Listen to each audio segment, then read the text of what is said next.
Raphael Signs, a specialist in designing, printing, signage, or vehicle branding, 3D signage and window branding, indoor and outdoor signs. For all your banner designs and print, contact us for a free quotation on the numbers on your screen, or email or visit us at 91 Livingstone, Corner 8th Street in Harare. Raphael Signs, our portfolio speaks for itself.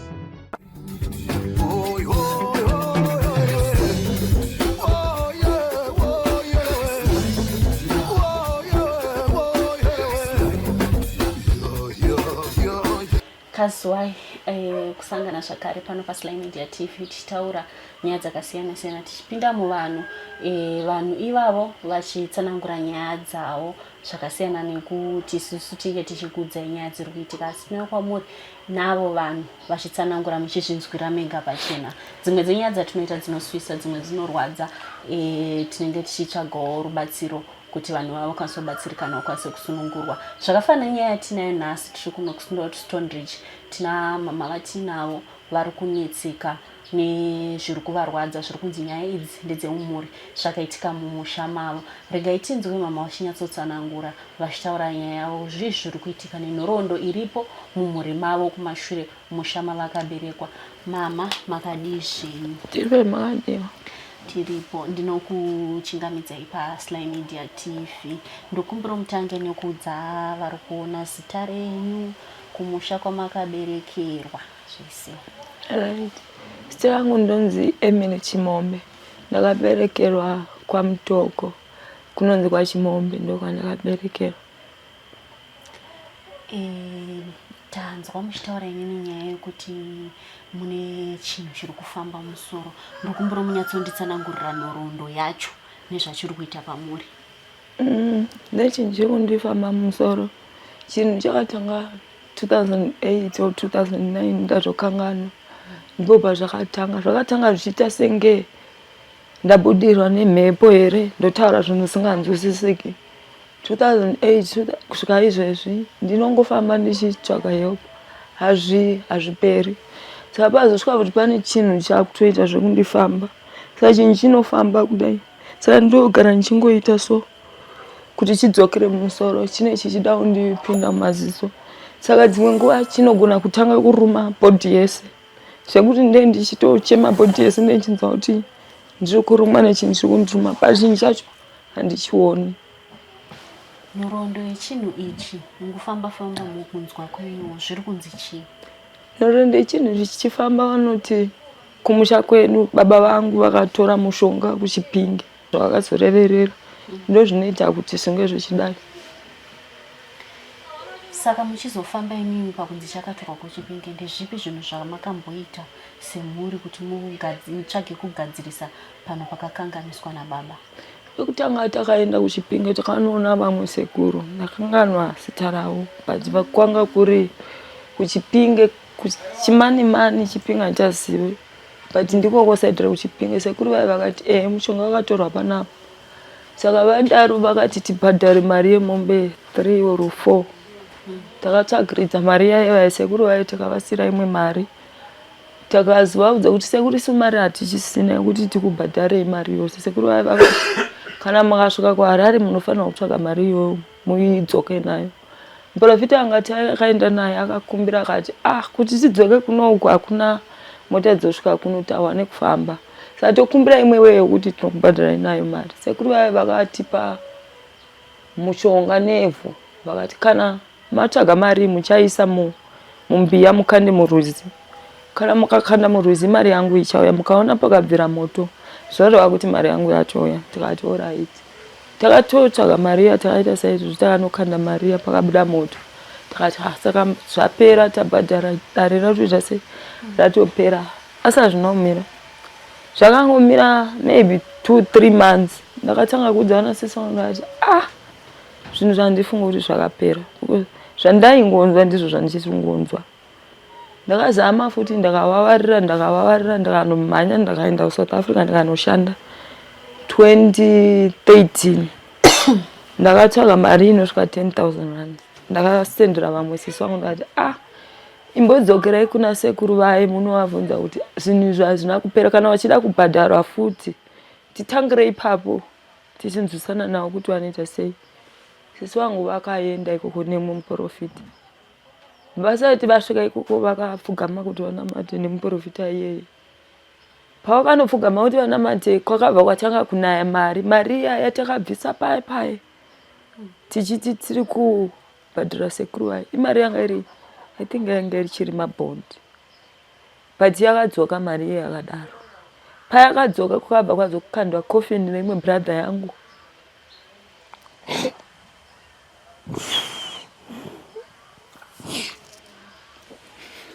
Kwabva kwazokukandwa coffin, bali coffin ranga ridiki. Coffin neimwe brother wangu akangoti first penomba kwa mama akatanga achiri kumurangurwa kuti ndobva atosongofa achinzipa takazoenda Osas Mission. Vakasvika vachiti ikenza yatojea liver yake yese yatopera. Vakabva vazoti futi inenge HIV saka tinozoziva. Akabva atozongofa saka ndo coffin rakakandwa paya nemari yatakabvisa kare iya yakadzoka yakadaro. Profita ndobva ati danjasiviwo ndobva zvinhu zvamhenoko akazvinozviviga ndobva zvatopera futi zvakadaro. Ini zvichingoramba zvichidaro. 2019 zvanga zvatova wese. Ndaivavarira kushanda noti ndechona ndakagara nchaita sei. 2019 ndakanzwa kuti kwai kune munhu anonzi Prophet TB Joshua kuNigeria. Ndakavavarira futi. Ndakatsvaga mari. Ndakamhanya ndikaenda ikoko. Handingashori hangu zvakaita ipapo. Kune zvimwe zvaitoitika zvazviri wese. Ndakadzoka wezvo zvinhu zvapera. Ati zvakangodzoka zvakangodaro. Ndinoti mbonditsanangurira pamataura nyaya kuti coffin rakakandwa. Apa sisi wenyu nemuprofita uyu vanga vari pai pakazokandwa coffin nemari? Andina ndiri kuSouth Africa ndikabva ndatumira imwe mari 10,000.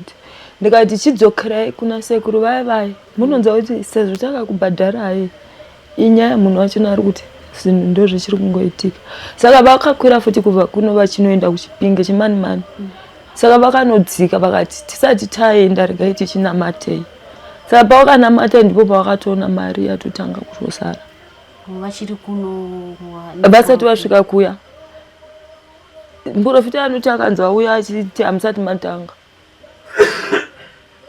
Saka coffin akadzoka nemari yatakabvisa kare yanga ichitori mabondi zvichiratidza kuti iye achitaura achiti kuikaunda kwaakaita zvinoratidza kuti munhu akashandisa mari shoma ndobva akasiya mari shoma saka iko zvino mabondi achatoshanda ndobva akaidzosa akadaro ndobva vangoiwigiridzawo ndobva vasiya handizi vakazvifambisa sei. 2023 muna November aipawo zvazvatova wese ndaisisagone kana kuita sei. Ndokumbongomira ndinonyatsonzwisisa pacoffin rakakandwa vachinamata vari kuno kuchimani vari kuchimani ikoko. Saka mucoffin umu manga mune munhu here? Manga mine zita rebrother yangu akashaya. Ranga siri coffin rekuti hombe ratova coffin rekuti diki rakadaro. Asi manga mine zita raputi wangu ivavo vakashaya. Vakangodonobva mudenga. Nemari yacho yaingomburuka yachiuya vachizama kuibata. Profita angatoriwo neumwe muprofita nasisi wangu ivavo. Mari yakangotanga kumburuka vachibata vachiunganidza. Pakazoya coffin ndo vazoona okay ndo dare riya chiri kuenderera mberi. Alright, continue yanyu namuchitsanangura. Saka 2019 ndakaenda kuSouth Africa ndanda kutoshanda 2019. Saka ndiri kuSouth Africa 2019 ndandiri kubasa. Ndakanzwa mavoisi akatanga kundidaidza. Pavandidaidza chinhu chacho chakabva chanopinda futi pano.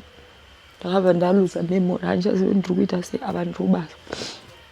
Ndakatanga kumhanya. Handichazivi kuti ndiri kuitei ndiri kuendepi.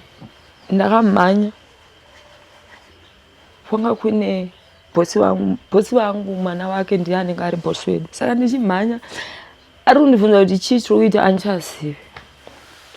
Memory yangu yatoenda. Ndakungonzwa kuti panapa spirit yangu nebody yangu hazvisisiri pamwe chete. Spirit yangu iri kure but ndikuda kuedza kuti spirit yangu idzoke mubody yangu but ndikuona kuti ndamira mumwe munhu ari uko body yangu yamira iri uko. Handichazivi kuti ndoite sei. Ndakamhanya ndiri kumhanya uya kunditeera achiti mira handichazivi ndiite sei. Saka ndakazongoti ndakamira ndakaona mumwe munhu akakamira akanditarisa. Munhu ya language aitaura naunzwisisa but aitaura senge zvinotaura zviita mapositori yaipa kana ari pamweya vanotaura nematanzani. Saka munhu akatanga kutaura matanzani achindiudza kuti kana usingade kufa dzokorora zvandiri kuita. Saka ndakatanga kudzokorora matanzani ari kutaura munhu akamira. Ndakadzwa spirit yangu ichinodzoka chinobatira nebhodhi yangu ndopandakanzwa kuti ndadzokera ndave zvandiri. Mana munhu wangu akandibvunza kuti chii, ndakati handisi kuziva. Saka hazviti kuti tingoti ubve pabasa uende kumba. Ndichifonera bosi vakauya vakati no, this is spiritual, hatingati zviitike kupi, zvinhu zviri normal. Ndobva ndatohaiwa ubva vakati chienda kumba. Ndichienda kumba ndainzwa kuti mweya wangu futi uri kubuda. Ndakafonera mumwe munhu anga ari kumba ndakati ndakumbira kuti uhaye umwe ubva tisanganidzani pakati because zviitika andizinzwisisi. Munhu akauya takasanganisa neUber ndakaenda kumba. Pandainzwa mavhoisi achiti tofanira kutomudya chete, apa chinhu chakufamba bhodhi yese, apa pangu pakutamba, so achazondiita sei. Ndakashingirira ndakaenda futi kumachechi kuSouth Africa. Ndikati no, endai kumusha munobhadhara mhepo yemumusha menyu kuti zvinhu izvi zvipere. Ndakamhanya November 2023 ndakauya kumba. Ndakati kuna anasisi wangu ndakavadana ndikati ngatione kuti tigadzirise zvinhu asi zvapera zvikundinetsa.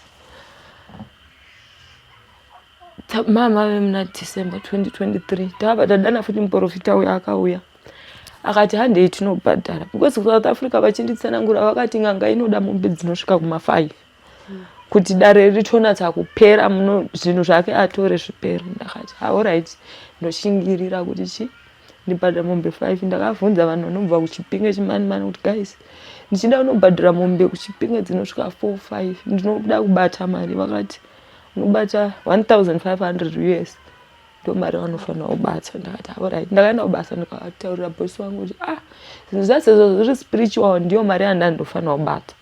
Alright, chakubatsira. Shamwari dzangu vakadoneta imwe mari neni ndakadoneta imwe mari. Ndakauya muprofita akauya. Ndakakumbira brother yangu ndikati handei. Mumwe mwana webrother yangu yekushaya ndakati handei. Vanasisi vangu ndakati handei. Day rekuenda pakadzima mafoni. Saka ndakaona zviti kuti tsaini because ipapo ndaisingatombogoni kana kuite chinhu changa chichifamba, memory yangu iri kuruza kana ndikanzwa vanhu vaya vachitaura. Takashingirira takaenda. Takakwira bhazi kubva mutown maybe kwanga kuri kuma4 nebrother yangu yanga iripo. Takasvika maMutare nemuprofita uya. Tasvika maMutare takasvika twava tuma 6-7 zvikanzi atofanira kuenda kunonzi kuya handizivi kwavakareba. Takakwira Inter-Africa kubva paye takasvika kunonzi kuChakorwa but iri kuChipinge ndizori maMutare uri kupi but ndakaona pa pakanyorwa kunzi Chakorwa Business Center. Tasvika ipapo muprofita uya akati ndandichaoni chinhu handichazivi tiite sei. Ndakasaka manje toita sei. Takazamawo zvakazama handiwo atorasikawo tatoendawo pamwe pamba pasiri ipo kuti tinobhadhara nyaya yachona. Takasvika munhu wachona. Saka ndaifunga kuti kana tikasvika pamba pakaitwa chinhu pakuti kune munhu wemufemiri akanotora mushonga, vanhu vaifanira kuti tsanangura kuti tinonzi vanani, chii chiri kunetsa, muri femiri yekwakati, votaura nemutupo wedu nezvemumusha medu vaifanira kuzvitaura but munhu yakakundikana. Ndabva ndaudza muprofita ndikati hazvigoni kuti tingobhadhare mari. Munhu hakuna chaataura chandanzwisisa. Imari yakawanda yandinoda kusiya. Saka hakuna chandanzwisisa, saka hazvigoni. Takadzokera tikadzoka futi pabusiness center paya panoni paChakorwa. Ndikati saka toita sei. Ndakati ngatitsvagei rumu yekuti tirare tione kudzokera kwaRai mangwana. Takabata paye futi. Makuseni ndanga ndichingodaro chinhu chichingondiruma. Takamuka makuseni tokura kombi toenda maMutare tokura bhazi todzokera muHarare. Tasvika muHarare muprofita akati inandichazivi, regai ndimbofonera vanasisi wako because havachabvumi vanotofunga kuti ndindichita joke oro ndozviitisa. Takauya tiri mutano wakafonera vamwe sisi wangu vari kuNotoni vakauya. Muprofita akati inandichazivi kuti tochidii. Saka kangondibvisawo chimwe chinhu apa. Vakatoita senge zvawena. Zvakangoita nani maminezi mashoma. Asava zvatotanga. Chatotanga senge chatodenwa kutoita wese. Chakutotanga kutoruma bhodhi yese musoro wangu handitombogoni izvo bvudzi ririmo ndorongoiti ndezvaizvozvo chete. Ndichifunga kuti chiri kufamba mubvudzi because bvudzi rangu ndogona kutoita ngo riri kufamba.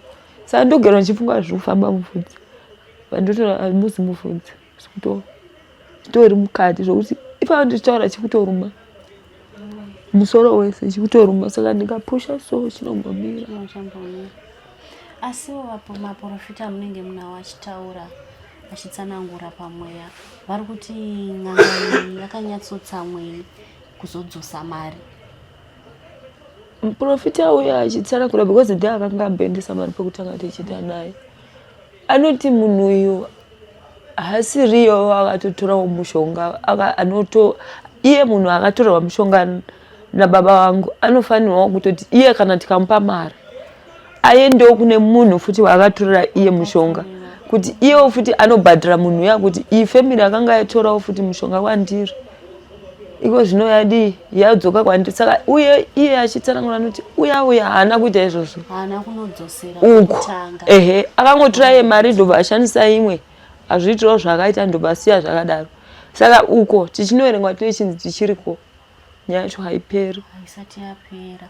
Asi kwekutanga kumavambo kwakabva mushonga uyu maprofita acho ari kuti hakusi kusvikika here. Ivo vachitaura vanoti uyo ndiye anofanirwa kutiperekedza ikoko manje iye vacho hatangiki handisivi handinoziva zita rake ndatorikanga panoti hatangiki ina handinozivi. Ndimbokudzoserei kumashure mama.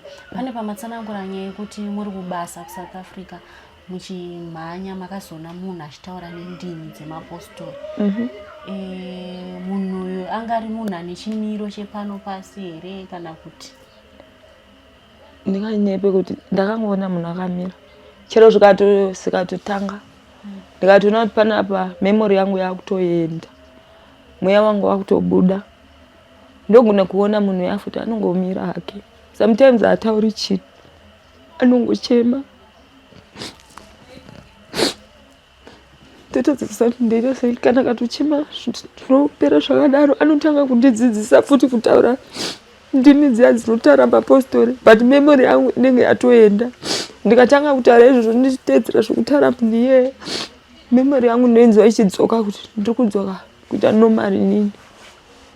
Ndo zvinoitika dzimwe nguva chero zvisina kuitika munhu iyeye ndogona kutongomuona chero ndiri kubasa anogona kuuya ndendakati ndiri kubasa ndinogona kuona senge pamadziro apa munhu ya anenge atomira. Saka kana ndikatarisana naye anoimba achiti Jehovha baba chiona zvakuita iyi nyika. Saka kana ndichida kumubvunza kuti nyika yacho yakuita sei anonyarara atauriti anonyarara otodisappear. Munhu uyu anenge akapfeka nguo dzakaita sei? Dzekumasoro. Zvinoita kunge magemenzi echipostori nedhuku racho. Wanenge ari mukadzi. Alright. Ko vabereki vari kupi? Mama wangu vakashaya, baba wangu vakashaya navo. Vane makore akaita sei vashaya? Mama wangu vane makore akawanda vashaya but baba wangu ndo vane 4 years vatoshaya. Ivo baba vasati vashaya vakambotsanangura here naurwa izvi?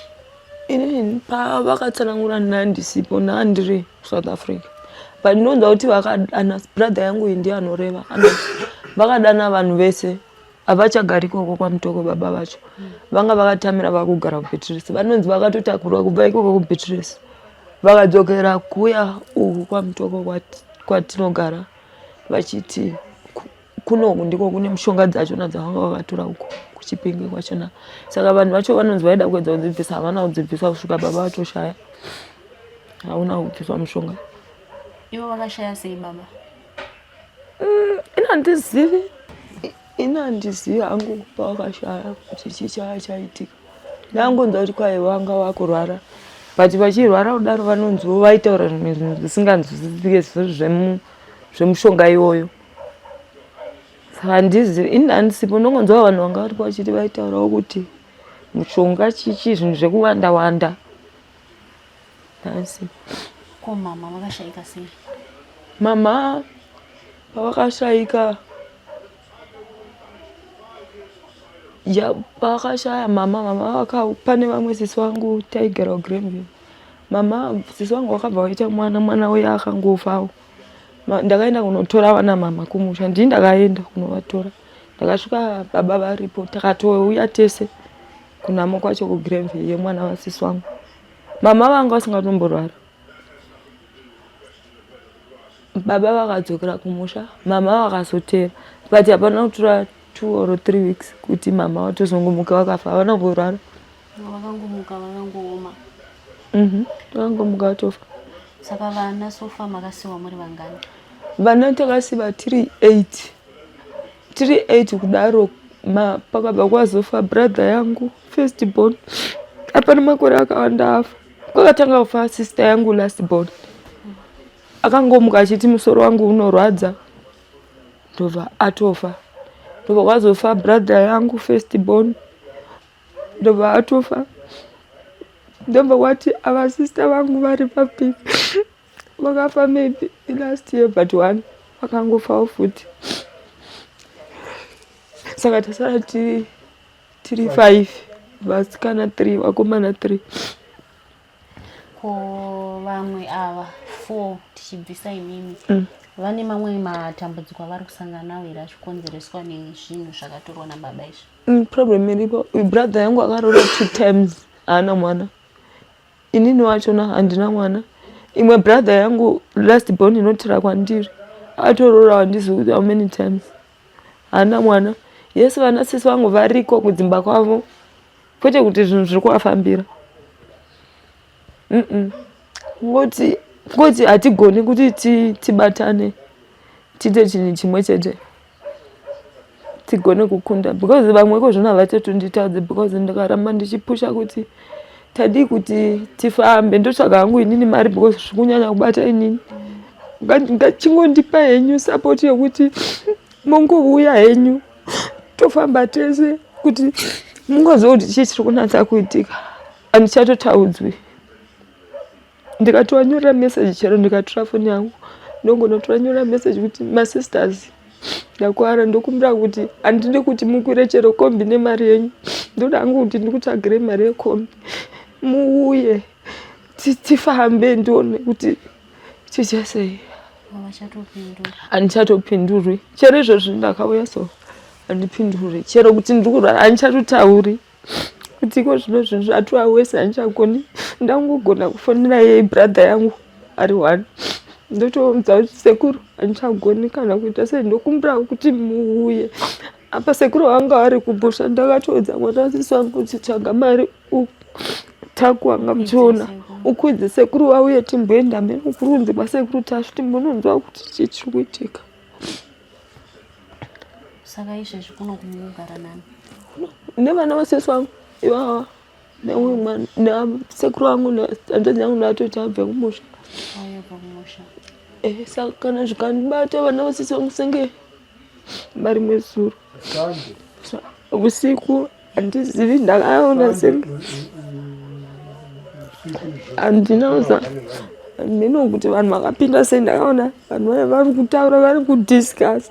Saka ndakabva ndamuka ndakavhura dhoo ndakuda kumhanya mwana sisi wangu taku akati mama chini, handisi kuziva. Memori yangu yakutorora, handichazivi ndoita sei. Takabuda panze ndakungofamba, handichazivi ndoita sei. Vanhu vakapinda vachangodiscussa vari muno? Ndini chete ndanga ndichiwanzwa. Vanga vari vangani ende vaiti chii? Vachitaura vanenge vachiti kana kasavatopenga tofanira kutomudya chete. Kana katosatopenga tofanira kutomudya, anofanira kutofa. Saka pandainzi vachidiscussa ndakatoedza kuvhura dhoo dzadziri kuma1. Vana vasisi vangu vaibvunza nana sekuru kuti moda uendepi, ndikati handichazivi, because handichazivi kuti chii chakuitika. Asi vanhu vanenge vachitaura zvokuti toda kumudya ava Kana mukazama kuvatarisa munenge musingavazivi? Handivazivi, handitombovazivi. Alright, mama, maita basi. Right, vabereki tanga tichitaura namama Emily vanga tichitaura navo kunoku vakasangana neproblem yavari kusangana nayo asi zvakatangira vari kubasa kuSouth Africa, but tati timbounzawo sekuru hanzvadzi yavo yange iri kuno, angari mumwe wevanhu vakadedzwa nababa vakatsanangurirwa baba vasati baba vanova ivo vakanotora mushonga uyu kuchimani-mani. Saka rega tinyatsonzwa nhoroondo yemushonga uyu kuti mukutsanangurirwa kwavo namushakabvu vanova ndivo vakapara mhosva iri pano nhasi, kuti vakaudzwa kunzi chii ende nyaya yacho ivo pachavo vaiti chagadzirika sei. Sekuru makadizve? Tiri pamadiwa. Ndinokutendai nekuuya paSly Media. Ndokumbirawo muti tsananguriro sekuru. Tanzwa kuti ndimi mamuri mumwe wevanhu vakadiunganidzwa nababa mushakabvu vasati vashaya kuti muudzwe nhoroondo yemushonga uyu. Ndokumbira mundibatirewo nyaya iyoyo zvakadzika-dzika kuti zvakanyatsonzi chii uye ivo vakati zvichapera sei. Baba akabva kuBeatrice wakauya kwaMtokoko wakati unganidza family yese tichibva taungana wakati wana wangu ndanga ndakaromba saka ndauya kuti ndibatsirwe nowanhu iwa ndabva nawo kuBeatrice awa, saka tokumbira kuti paitwe zoto, pakabatidzwa zoto pamatere paye tikanzi garai apa noukuru hwenyu neyo wamudhara wachonawo wakagarawo kuchibva kwanzi wana wangu ndanga ndakaromba mishonga saka inini handichakwanisa kunozvidzotsera iko zvino ndakutohwara. Mahwariro iyo wanga wakuita ndokutorasika njere akatanga washewedza hama dzedu dzikaenda kuBeatrice dzikasvikira mudhara uye akuti abe mombe dzangu idzo dzaenda mudenga, mombe dzangu idzo dzaenda mudenga. Akachibvunza dziko awa zvakatanga lini kuchibva kwanzi aiwa patova nonguva ndiwo atova magariro ipo wakazoya nokumusha kuti zvinhu zvichibatwe. Apostori waiva angangoti tichazodzoka tichizobata achibva watakurana nababa vaiva achibva waenda kuBeatrice. kuBeatrice kuyoko havana banokuzombotora mazuva abva atanga kutohwara siriyasi wachibva watoshayika. Ndanzwa muchitsanangura kuti maprofita akauya kwaMutoko kumusha iko ndokwainzi ndokune mushonga ko kuBeatrice kwanga kuri kumba kwani kwawo ndiko wakanga achitamira kumudhara nomumwe mukadzi wavo wamwe wavo wakoma wangu wanotogara kuBeatrice uku. Asi iwo vakatsanangura here kuti mushonga uyu kana makunoudzorera muchafamba so havana ukutitsanangura baisiso. Ndonyaya yanga tinayo nhasi, nyaya yatauya nayo kuno kuStone Ridge kuna mama nehanzvadzi yavo nevamwomba mavo vari kunetsekana neurombo hwangu wakarombwa nababa vavo, vari kutsvaga rubatsiro. Chinhu ichi chiri kuvashungurudza, chiri kuvatambudza, chiri kuvakangasa mararamiro chaivo vari kutsvaga rubatsiro rwavangakwanise kuwana kunani zvake anokwanisa kuvabatsira. Zita rangu ndinonzi Shorai Murwira. Tinokutendai nekuramba muchifollowa muchilaika mavhidhiyozi edu. Ngatisangane zvekare muchikamu chinoteera.